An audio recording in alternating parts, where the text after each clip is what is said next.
Hi, I'm Ed Yellen from the California Labor Lab and UCSF. We'll start in about a minute, give people a chance to join in.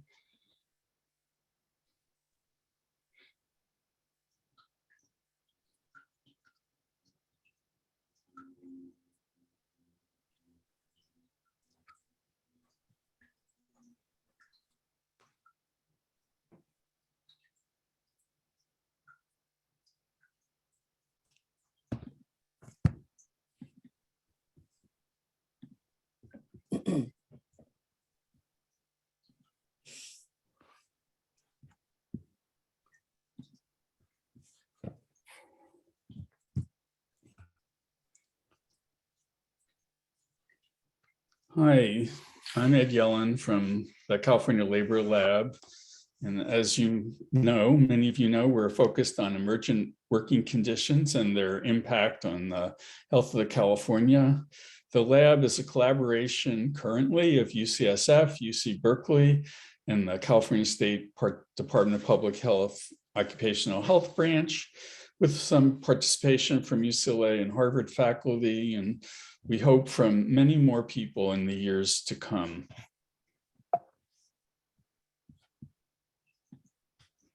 The mission of the California Labor Lab is to extend the pursuit of health and safety for workers in traditional employment to those in a wide range of alternative arrangements in partnership with affected communities. We do work with a lot of affected communities. This webinar is part of a series. We're skipping May and I'll explain why in a second. But the next webinar in our series is with Alejandra Domenzane, Coordinator of Public Programs from the Labor Occupational Health Program at UC Berkeley, who will be speaking on low-wage labor. The reason we're skipping the webinar in May is because we have a two-day virtual conference on precarious work, health, and economic threats. We think we have a great lineup. I'll show you some of the people who will speaking in a second. Be on the lookout after this webinar from an email with the registration made much easier than by punching on, trying to remember the URL from this slide.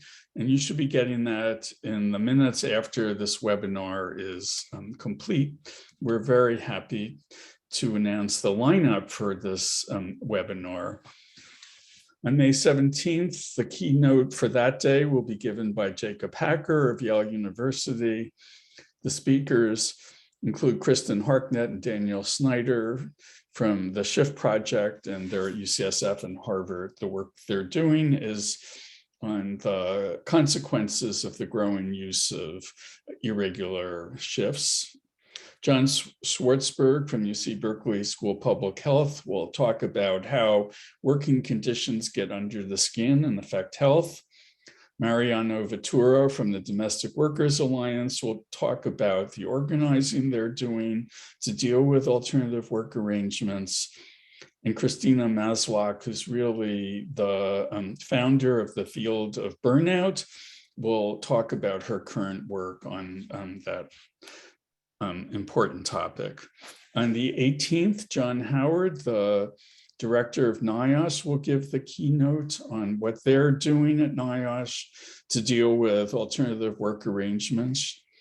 Will be followed by Banal Azi from the International Labor Organization and what they're doing to track this worldwide phenomenon. It's not just a phenomenon in the US. Monica Anderson from the Pew Research Center will give an update on their, they issued a major report on the nature and impact of gig work this past December. Emma Goldberg of the New York Times will talk about the impact of the pandemic on the employment situation of people in the US. She's the New York Times Future of Work reporter. Beth Ross, an eminent labor attorney from the Bay Area, who's done a lot of important litigation around what defines formal hire, will be giving a talk. in the policy forum along with Victor Rubin, who's the director of the Labor Labs Forum, Laura Stock, director of community engagement for the Labor Lab, and a member of the labor movement has been invited, and we will announce very soon. So I will close with, first, be on the lookout for the email with the registration for the conference. And if you want to contact us or register for the conference or webinars, you can also do so by going to our website and the Labor Lab. I'm going to stop sharing and introduce our two speakers. We're really thrilled to have them because we've long been aware of the important work they're doing.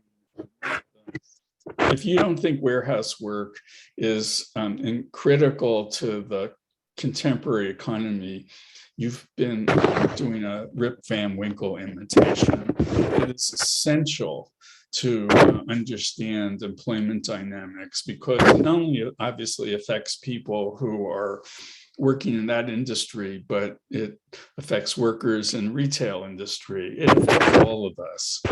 And I think that it's really gratifying to, as I become more familiar with what they're doing. And just another instance, I recently drove to Yosemite Valley, hadn't been there in several years, and driving through Tracy, California, which is where the Bay Area meets the Central Valley, we see the manifestations of what they've been studying in Southern California Inland Empire, just almost square miles upon square miles of warehouses servicing the Bay Area's retail market. So our two speakers are Ellen Reese. She's a sociologist at UC Irvine, PhD from UCLA in sociology, and has been is the director of the Labor Center at UC Riverside. Juliann Emmons Allison also has a PhD from UCLA, and I was shocked to see that she also just recently got an MFA mid-career, while not seeming to have any impact on her productivity as a professor of political science, professor of gender and sexuality studies, and a professor at the School of Public Policy. We are really honored to have you here and really eagerly await your talk because of the important work you're doing. Thank you very much for joining us today. Thank you. We're very happy to be here. And look forward to sharing our research. So just a moment, I'll share this screen.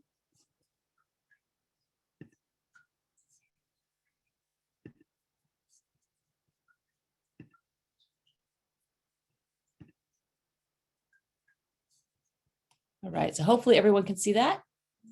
Yes? All right. So I'm going to start, and then I'll pass the torch to my colleague, Ellen Reese, and we'll kind of move back and forth through our presentation, which is going to highlight some of the research that we have been working on for a decade plus, much of which appears in a forthcoming book called Unsustainable, that's coming out with the UC Press. And we actually started working together on sustainability issues. And so as the title of the text tells you, we're having some sustainability issues in the region. So the work focuses on the condition of workers in the warehousing industry in inland Southern California, and then how that industry impacts not just the workers, but the people living throughout the region.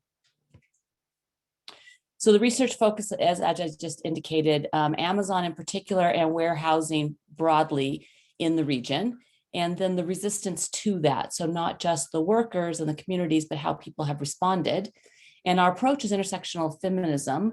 So that approach highlights how multiple social and economic inequalities and resistance to them interact and intersect. So not just gender, race, and class, but how those pieces come together, and then how that's manifest in how people are impacted, and then also how they then come together in responding to those impacts. So how they might be how they might be hurt or advantaged in some cases, and then how those disadvantages and advantages are going to help or hinder them in responding to the ways that their job or the impacts in the community affect them. And so at a kind of intellectual or academic level, the approach draws on intersectional feminist geographers that are going to look at the inequalities, how they operate, not just at the individual or kind of social level, but also across space. So we're going to look not just at kind of the individual social kind of coming together, and not just at some of the kind of environmental justice sort of issues, but also kind of the broader spatial issues.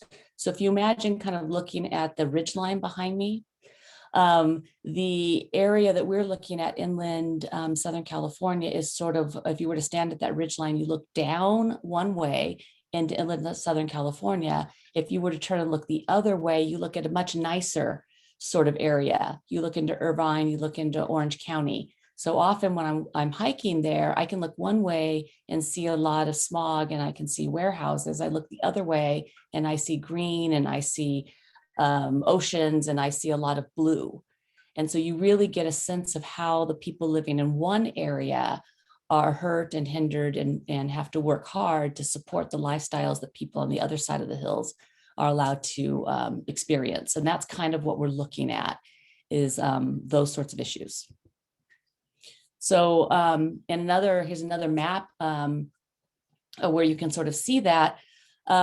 Inland Southern California is the San Bernardino and Riverside counties. And these are those vast counties that stretch from the lines that separate really Orange, San Diego, and Los Angeles counties, and then stretch all the way to the borders with Nevada and Arizona. And you can also sort of notice a big concentration of freeways right at those borders that are close to the coast. And you can also see where you see Long Beach and Los Angeles, you have the ports there. So what you have are the ports, a concentration of highways, and then this vast expanse where those freeways, and then also a company, you can't see it as well here because they're not marked, but you also have the rail lines. They're going to take all of the cargo and all of the stuff out of this area and into the rest of the country. So upwards of 40+% of the goods that move across the country move through this area into the rest of the country. And so this is where it's happening. So we're going to look at Amazon's role in the growth of warehouse industry in this region, the employment working conditions among the warehouse workers who are working in the warehouse facilities, and that concentration right there where we saw those freeways come together right at that border area where Riverside and San Bernardino counties touch on San Diego, Orange, and Los Angeles counties. The challenges and opportunities for organizing against Amazon and warehousing more broadly, and then how successful that organizing has been. So I'm going to start with looking first at Amazon's role in inland Southern California's logistics cluster. So Amazon has currently the region's largest private employer. There's more than 50 Amazon facilities in the region. So in that capacity, they are a primary contributor to the bad air quality related health risks. And so if you can imagine that this is an area that has never attained air quality standards. And even though air quality has improved, relatively speaking, from the killer smogs in the 50s and 60s, imagine how much better it would be if we didn't have the constant influx of the growth of the warehousing industry and the huge influx of Amazon in recent years. And Amazon, as this major player, contributes to the impoverishment of the blue-collar warehouse workers. So Amazon has made this area a warehouse town, really. And by that, we mean a space where the interstate highways and railways come together, just as indicated on that map. And it's a place where there's a huge a working class labor pool to feed that warehousing industry. In our case, it's a lot of migrant Latinos. This is just a microcosm of what's happening around across the nation and internationally, in the sense that Amazon targets these areas because they're looking for places that are along railways and freeways that are also home to these labor pools. And they're also targeting places where there are a lot of migrants or other types of people who are going to be hard hit. They're going to be looking for jobs and may not have other places to go. So in our case, Southern California, it tends to be a migrant Latino pool. Other places, it's other kinds of Latinos, other kinds of migrant pools. In this particular area, warehousing began to replace the manufacturing wartime economies that had been a mainstay in this area after agriculture, kind of replacing the agriculture, et cetera. That had been the mainstay in the 1980s. So when warehousing began to die down, the wartime economy died down, warehousing began to come in. So we had the growth of just storage warehouses. That was kind of old school. 1990s, we began to have the more contemporary,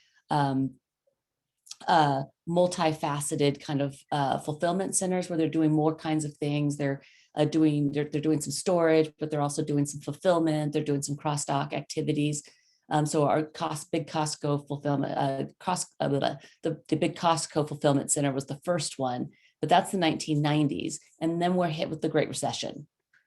And at the tail end of that is when Amazon comes. And just to get an idea of how badly hit this area was, we lost 146,000 jobs during that period, and unemployment hit 14.5%, which is about the highest, not only just in California, but nationwide. So very hard hit.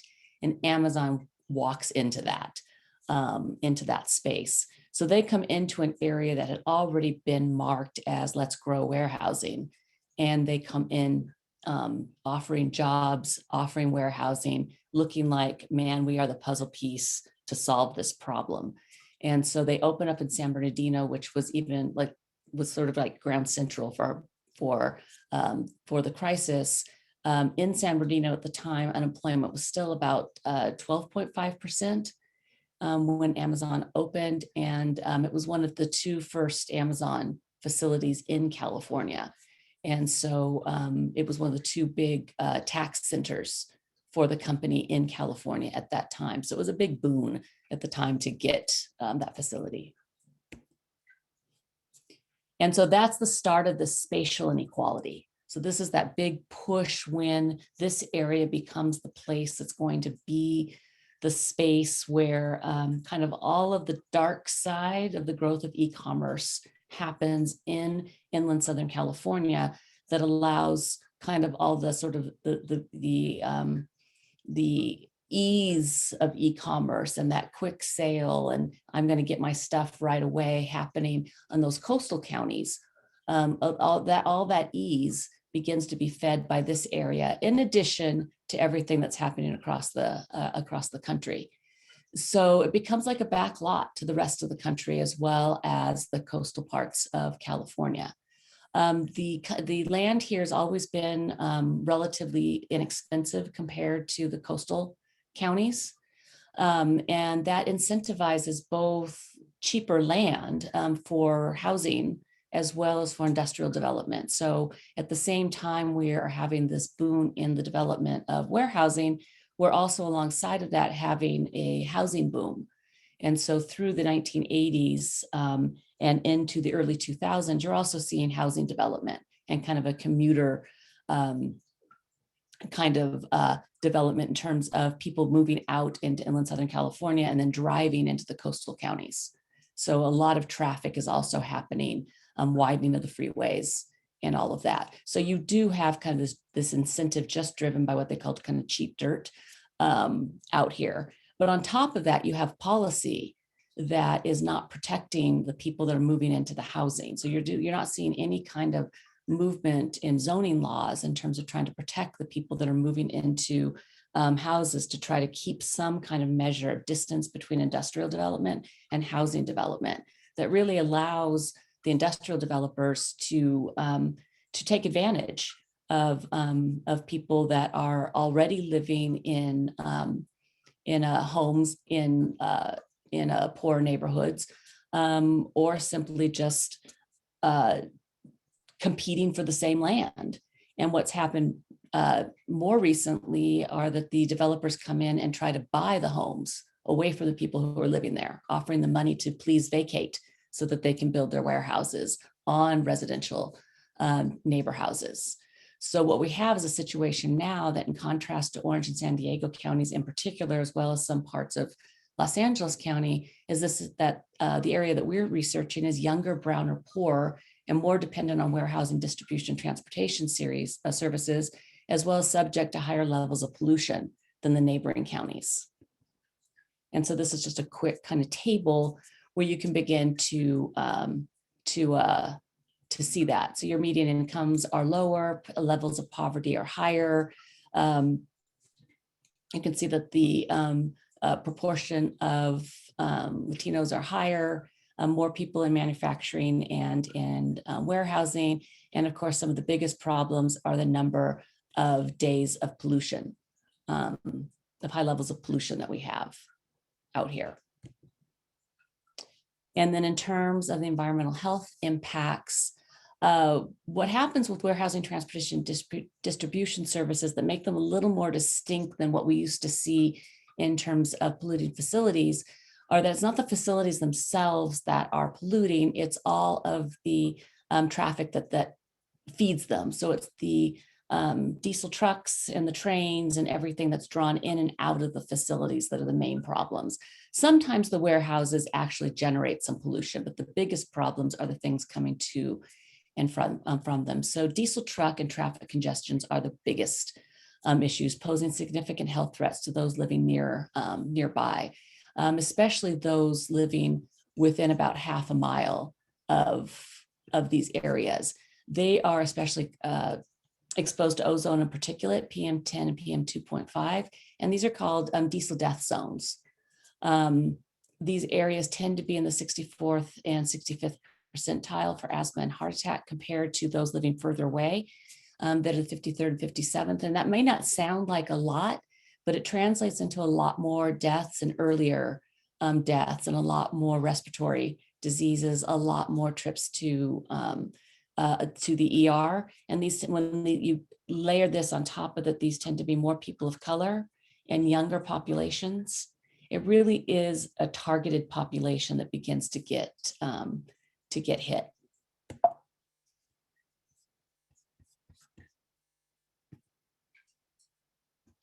And so if we want to think about, kind of, is it worth it? Amazon has brought jobs, as has the rest of the warehousing industry. But when we compare that to the jobs that have been lost, it's kind of a wash. We've lost a lot of jobs. So we have warehousing jobs, but we've lost retail jobs, we've lost mom and pop jobs, we've lost a lot of other kinds of jobs. If you drive through this area, there are entire boarded up malls and facilities. Lots of things have just simply closed or not even opened. There are neighborhoods where corner little shopping centers have just not opened. Another part of my research is on recreational climbing and running and that kind of thing. So I spend a lot of time kind of out in more distant areas and where they've done some building and they're like neighborhoods and there are things that just never opened, where they built little shopping centers and they just never opened. And so you just have warehouses. But in terms of salaries, boosters for the warehouses claim that the logistics industry as a whole generates an annual salary of $48,000. But in Amazon facilities, it's about $31,000. So it's somewhat lower. And Amazon itself reports that in the warehouses for warehousing associates, it's even lower at $29,000. And when we did some research a few years back, we were hitting more like, $27,000, $28,000. Executives are at $235,000 according to Amazon, but there's no ladder in between. So the strategies within Amazon for hiring are to hire one kind of person, like not college graduates, at high turnover rates at the lower levels in the warehouses, and hire somebody entirely different who's going to be on a ladder for the executive ranks. And this is without even looking at the industry as one that is on track to be more highly automated. By mid 2019, 79% of warehousing storage operations already industry-wide were automated, and 59% of fulfillment activities industry-wide had already been automated.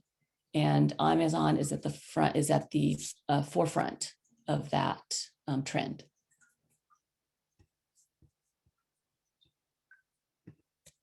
So part 2, Ellen.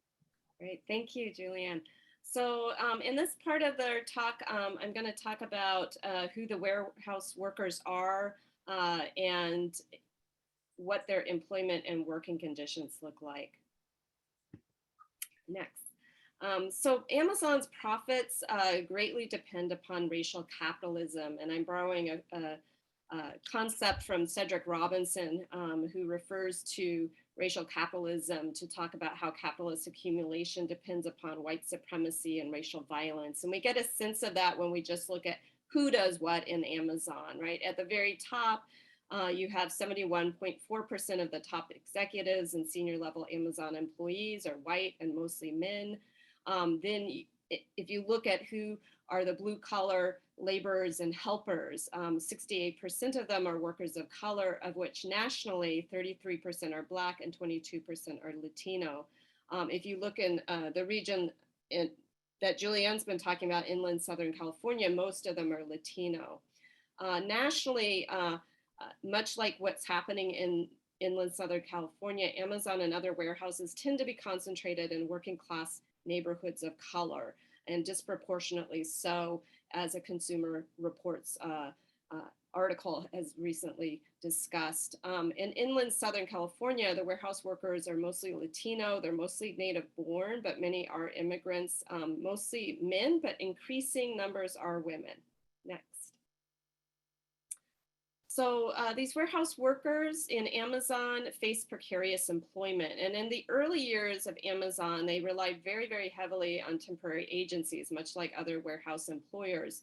But this practice has become less common over time, and increasingly they are hiring workers on directly, but as seasonal workers. And they do this all throughout the year.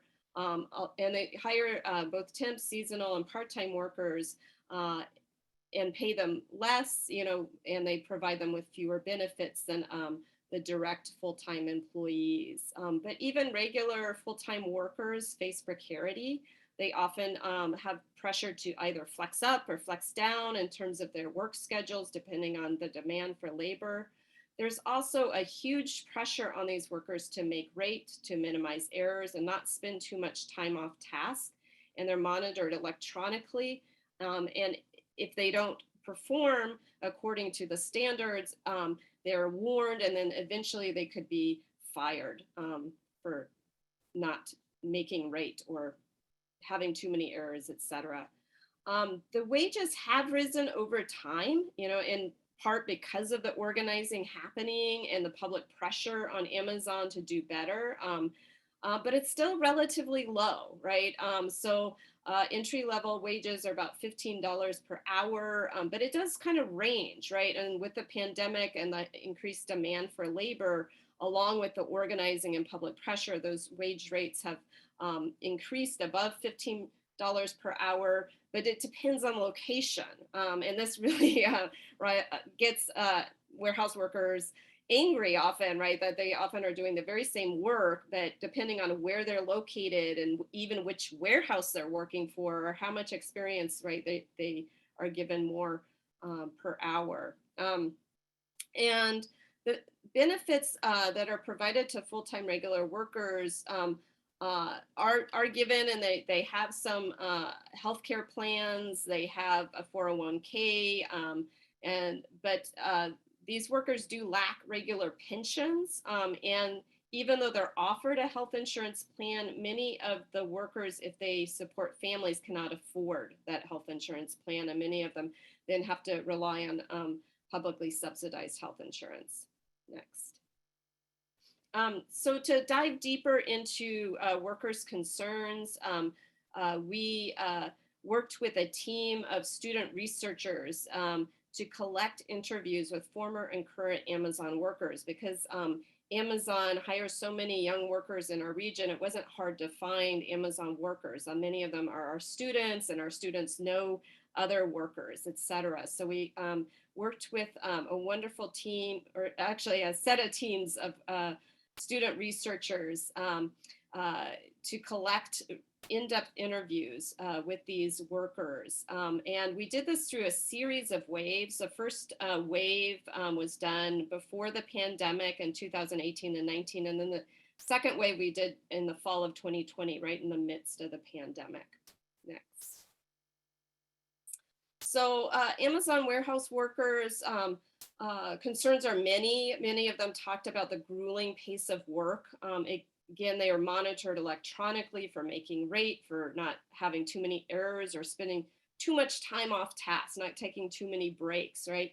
And so they're under heavy pressure to work fast, work hard, work constantly. More than 90% of warehouse workers interviewed agreed that they suffered from pain and fatigue by the end of their work shifts, which typically last 10 hours or more per day. Under pressure to work fast with few breaks, many warehouse workers reported that they couldn't use the restroom when needed. And these are a photograph of bottles that workers commonly use to pee in, right?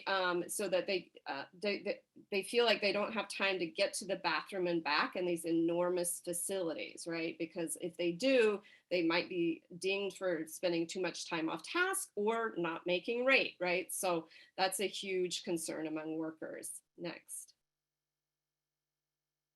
So you can imagine this pressure to work fast leads to unsafe working conditions. And research based on OSHA reports finds that the injury rates at Amazon are 1.5 to 2 times as high as the warehouse industry on average, depending on the year. And in fact, the latest report on this says it's more than double what you see in the warehouse industry as a whole. As one of the worker interviewed for our study put it, it was easy to get hurt over rushing to make volume. Interviewees described foot pain, muscle strains, injuries, repetitive motion injuries, and even hearing losses from the din inside the warehouses and the lack of access to protective ear coverings. They also experience high levels of stress. They also report a lot of isolation, which depends on what exactly they're doing in the warehouse, but this was especially high during the pandemic.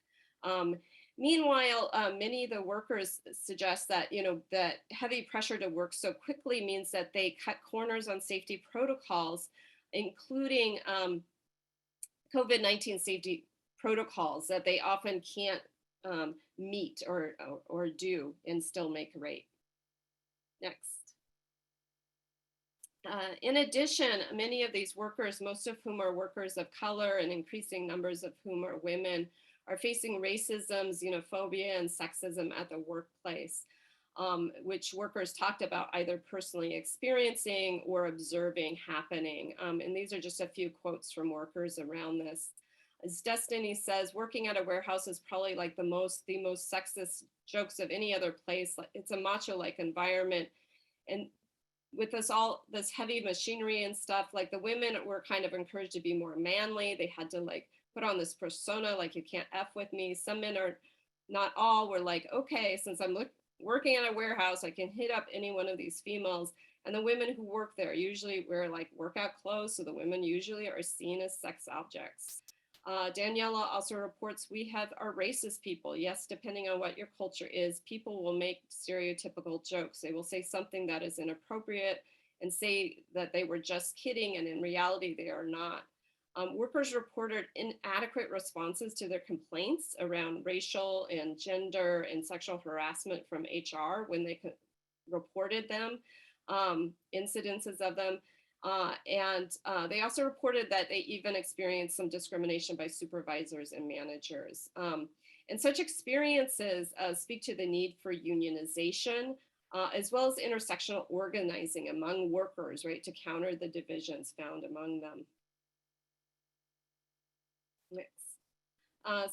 So I'm gonna turn this over to Juliann next. Thank you, Ellen. So what kinds of challenges and opportunities for countering the situation. And so what we found is that the biggest challenge is that we're still facing this perceived conflict between environmentalists and both labor activists and developers' goals, and that there's this sense that there is this division between like the environment and then the economy sort of thing. But the opportunity is that this, in the case of inland Southern California, there really is a long-standing public resistance to warehousing due to issues around traffic congestion and public health risks that's been going on for some time. There's increasing awareness of the poor quality warehouse jobs, especially at Amazon. So again, there's this long-standing issue. And then the COVID brought like this kind of additional awareness of the inadequate compensation and threat posed by the COVID-19 pandemic broadly, as well as especially in warehousing, because so many people had, knew people or knew about what was going on in the warehouses.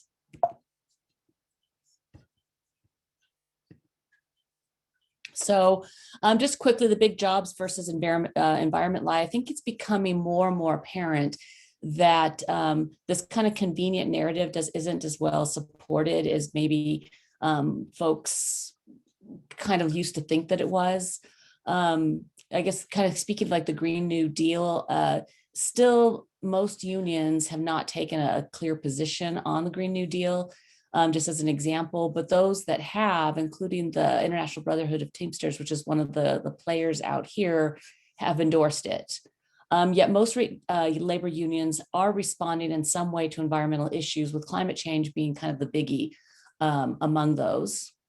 And Annabella Rosenberg, who's been a long time activist on the kind of environment labor front with Greenpeace, so there's hardly any union on the planet at this time that says that we can delay talking about, kind of climate change. So this kind of sense that this is in conflict is kind of passing out there, just as a backdrop to the issue.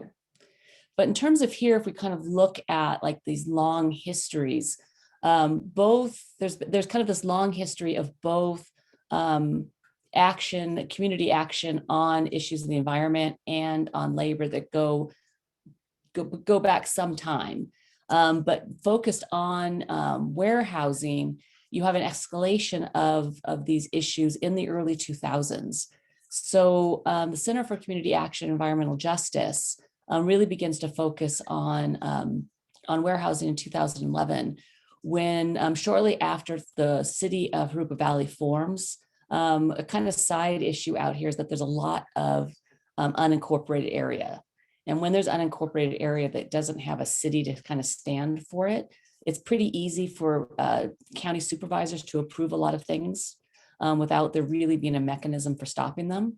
So shortly after the city of Harupa Valley is allowed to, kind of form and begin to have a voice, the Center for Community Action and Environmental Justice, CCAJ, sues the city and the county and the developers of a major development, which I want to note is right at the point on the map where all those freeways come together, kind of ground central for a lot of this activity, and sues that. And what happens is they win after 2 years, which establishes a precedent really for a lot of what's going to happen. And Ellen is going to talk about one of these more recent cases with the World Logistics Center. In the warehousing projects don't often get stopped, but what happens is they get mitigated. The damages that they're going to cause get mitigated. So in this case, even though this was a huge project relative to the community, it's really tiny and it was already there. So what they get are some mitigation around where the traffic's going to go. They get air purifiers. They get some future mitigation about traffic for having to do with the trains and some things like that. Later, it's going to be much bigger. So just think about the bigger mitigation packages that are going to go with future, much bigger projects. But the key issue here is that they win, and now we have a precedent for when a project goes in, communities get some kind of mitigation. And we get kind of a precedent for communities out here, communities of color, are able to stand up to these up to these developers. And we also have a precedent of, there is a way around kind of the county supervisors, that we have kind of this mechanism of we can be incorporated and begin to have a voice, sort of thing. So a lot kind of happens with this case. About the same time, so within 6 years, we also have a number of unions break away from the AFL-CIO to form the Change to Win Labor Federation. Later that becomes the Strategic Organizing Center. And they begin focusing, making a very concerted effort to recruit, organize, and mobilize workers. And they have the Warehouse Workers United campaign that goes public in 2008, really focusing on the warehousing. And one of their big actions actually involves warehousing right here in the San Bernardino kind of space. So again, we have kind of this focus on this kind of crucial space out here, kind of at ground central again of all of this warehousing, and they block traffic, et cetera, out here. So fast forwarding really not that much, because this is all happening right before Amazon shows up. So when Amazon shows up, they kind of walk into a kind of catalyzed community that has had decades of kind of pre-action in terms of gaining experience in community activism, gaining experience in labor action, gaining experience in beginning to work together. And then Amazon sort of shows up and kind of they walk into an experienced community, the beginning of experience, but an experienced group of people. And so the Warehouse Workers Resource Center, which had been established by the Warehouse Workers United to work on improving the conditions throughout Southern California's warehouse industry, by then had become the main advocacy organization for warehouse workers in this area, and had begun to really focus on warehouse workers and focused on working with environmental justice sort of issues. That's happening here. The Athena Coalition is bringing together a national alliance of community organizations and labor. So again, we're seeing this broadening. More than half of the Amazon facilities that we talked about, that 50 facilities that are out here, begin to happen during or come into or are finished, completed, go into operation during COVID. So this big uptick happens, and i.e. Amazon Unite happens in response. So very quickly, Amazon comes in, walks into kind of a galvanized group of people, activists. It isn't, I mean, it seems it's a few years, but the pandemic happens and you just have like a funnel, if you can imagine a funnel shape of action happening. So something that's happening here becomes part of like a larger nationwide movement of kind of labor and community action. And then you have kind of COVID kind of pushing all of this activism together. One of the things where we can maybe see sort of a piece of all of this coming together is Amazon's desire and then ultimate success in expanding its air operations at the San Bernardino International Airport. They have, in part of their expansion, they've wanted to expand their air operations. And as they've done in a lot of cases, they didn't let on that that they were the ones behind what was happening here. Eventually it became public. And there was a lawsuit to sort of stop this, but it went forward. And then there was a counter lawsuit, an appeal. And recently I heard that that's also not, that's not going to go forward, that was also overturned. But on the organizing side, what's sort of important is that you can see all the broadening of the activism that happened, that went even beyond the labor and the initial community action around just the environmental organizers, the kind of the environmental piece of environmental justice, to include, young people and people of faith, and working families and socialists and a broad, so not just environmental justice and labor, which we'd seen coming together, but a real broad base of the community over time. The other thing that I want to note is that the first case, the first kind of complaints or the first lawsuit was really making, I would say, an old style environmental justice case. So a lot of the claims were, well, you wouldn't be doing this, or you wouldn't have gone along with this Amazon case if this was in a white neighborhood or an affluent neighborhood. The second one was really kind of going more with, was really kind of pointing to, well, the issue really is that this is an area that's not an attainment, and it's never been an attainment. It's already polluted. So what you're allowing to happen is you're taking an area that spatially has just been used, and you're allowing it to continue to be used to serve other areas, as opposed to allowing this area to become cleaner. So yes, it is an area that's brown or poor. Juliann, we only have about 3 minutes left. Oh, I'm sorry. I'm gonna stop. I'm Okay, out of here. great. Bye. All right. All right, great. So now I'm going to talk about some of the impacts of the activism that Juliann's been describing, this growing activism. And next.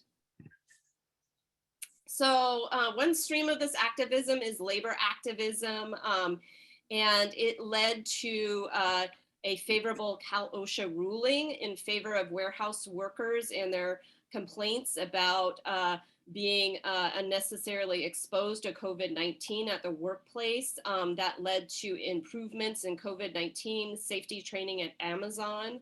And so that was one major outcome, and it set an important precedent. Another major outcome is this new law that one of the attendees was asking about, this California new law about quotas, which is a California AB 701 passed. This is the first kind of legislation of its kind in the nation that's regulating work rates, right, and quotas. And it was passed in response to warehouse workers and labor activist demands. And it seeks to protect warehouse workers from that condition and situation I described, where, they don't have time to go to the bathroom, where they're working under unsafe conditions because they're rushing to make rate. And it says, that is against the law, right? And it protects warehouse workers then if they ask about their rates, if they make complaints, speak up about it. It protects them against employer retaliation. It also puts the California Labor Commissioner on notice, right? If that injury rate is 1.5 times the average rate of the warehouse industry as a whole, which is true of Amazon, right? And the California Labor Commissioner is now working with stakeholders, including groups like the Warehouse Workers Resource Center, to educate workers around their new rights around this policy, which I do think will help to better protect warehouse workers. Next. So in terms of environmental justice activism, there have been various environmental justice lawsuits that have successfully challenged violations in environmental laws by warehouse developers. Perhaps the most notable is this one against the World Logistics Center developer, which led to a $47 million settlement in 2021. This logistics center is located in Moreno Valley, and basically it recognized that the center will be an indirect source of air pollution that threatens the health of nearby residents in the region as a whole. And it requires the developer to invest in electrification of trucks, forklifts, and other logistics equipment, rooftop solar and noise mitigation, and other physical solutions to impacted residences located near the complex, and provide $4 million to protect the wildlife in the area.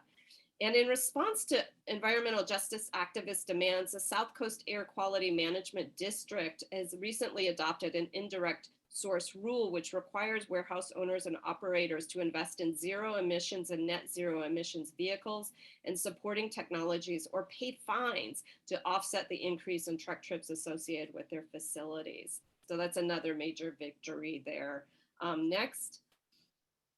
And as Juliann was talking about, there has been this development and building up of the blue-green coalitions related to warehousing that involves organizing not only across different kinds of movements and organizations, but also around race and gender and class and other social differences for both clean air and good jobs. And recently, there have been some wins locally in Chino, Colton, and Riverside and Harupa Valley in terms of those cities have adopted temporary warehouse moratoriums that put a break on warehouse developments in the region. These are ongoing struggles, and there's now efforts to extend these temporary moratoriums and push for new ones in other cities. Next. So this, what we've been talking about is obviously a microcosm of much larger trends that are happening, not just in this region, but in the state and nationally and even internationally.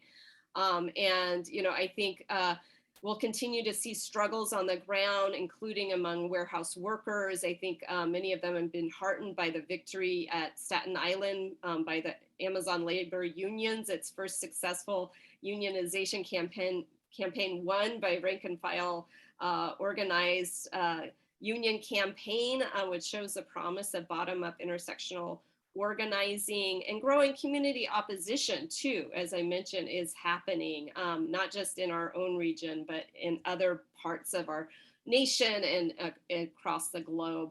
So we look forward to your questions and any comments. And I think we just have a slide up there next.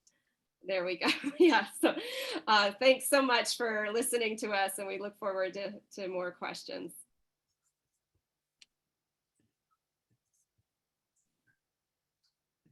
I don't know if we should just dive in with the questions we have. If you can stop your share, I'm going to go ahead and field some of the questions to you both. Great.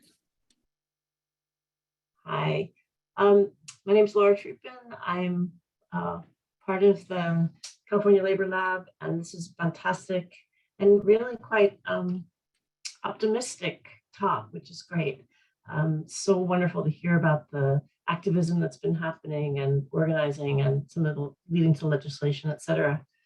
Really, you were handling questions as they came in, so I don't have a lot for you, and which is good because we also don't have a lot of time. So just a few questions. One about the rising housing costs in the Inland Empire and how that's, do you think that is affecting workers who are coming to these areas for the blue collar kind of low wage jobs? Absolutely. I mean, yeah, much like is happening statewide and in many parts of the US, right, the cost of living is risen enormously, right, especially housing, but also just price of gasoline, right? I mean, it just really hits people in the pocket. And, you know, so, you know, $15 an hour doesn't really do it anymore, right? I think, you know, I like the suggestion, we need at least $20 an hour, right? And, you know, hopefully we'll get that fight will be spreading. But I think, you know, I think that's part of what's driving the interest in unionizing among warehouse workers, which know that, you know, Amazon wages, even though they've risen, they're insufficient. They're not going to support a family, obviously, right? And unionized warehouse workers make much more, right? Sometimes as much, you know, about double, you know, what they make at Amazon in some cases, right? And so, yeah, I think this is a big issue and one that's impacting not just warehouse workers, but I think many, many workers. I think the other piece of that would be, I think, like, I don't think that Amazon isn't going to bring people to here because you couldn't come here. You wouldn't come here to work for Amazon. You'd have to already be living here, right? Because you couldn't come here and buy a home. But if you were already living here in a multifamily situation, that's who might be working for Amazon. So, wow, we got a flood here. I'm going to try and handle a few more before we run out of time. What about the role of the county health departments, San Bernardino and Riverside County? Have they been involved in enforcing or supporting the activism in any way? I haven't really heard much about them. I think, which is why I think we're then getting legal complaints, right, around the labor law violations at the workplace. I think they could be doing much more than they are. So but I don't know the details. Maybe I'm missing something, and if you know something, let me know. I would like to hear otherwise, but I haven't really seen them play much of an active role that I've seen, but maybe there's quiet connections on the ground. I do think, though, the lack of oversight over, health and safety laws is part of what led to that complaint that I mentioned with OSHA.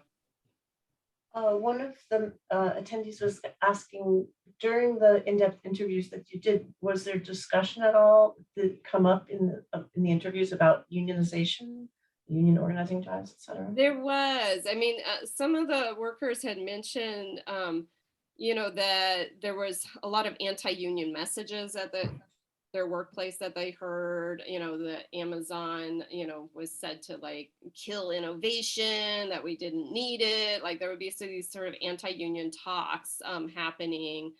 So they mentioned that. They mentioned some, they thought there was some early efforts that may have, gotten squashed early on. And there has been quite a bit of employer retaliation and repression and surveillance of worker activists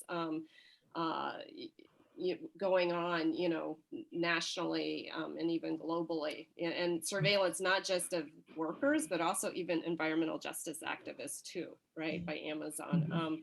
So, which is disturbing, but yeah, so workers did sort of mention the anti-union climate. Some of them also mentioned that they wish they had a union, they wish the wages were higher, and they felt like unionization would help with that.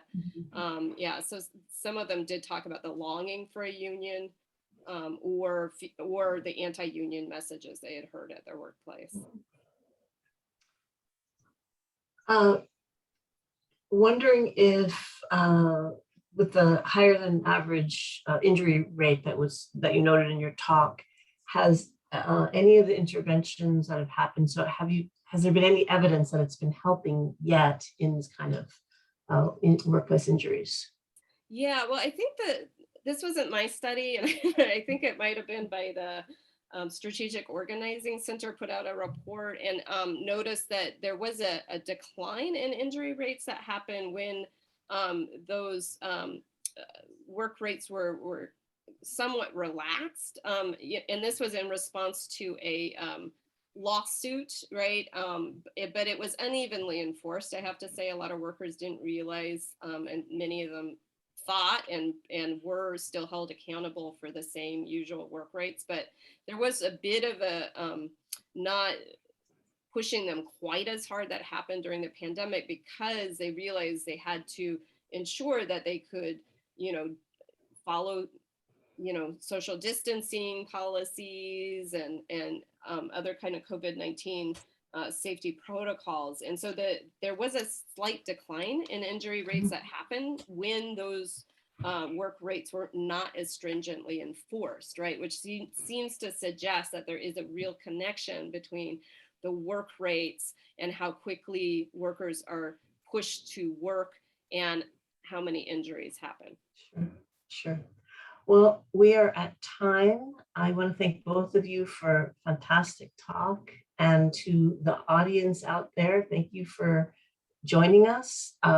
If you found this talk interesting, I would highly encourage you to check out our conference next month, because it'll be 2 days of these kinds of fascinating and really thought-provoking conversations. I believe that it's on me to say goodbye. Michelle, did you want to say anything else before we go? I think that's it. Thank you so much for joining us, everyone. Thanks so much. Thanks. Yeah. Thanks for your talks. All right, take care. Bye.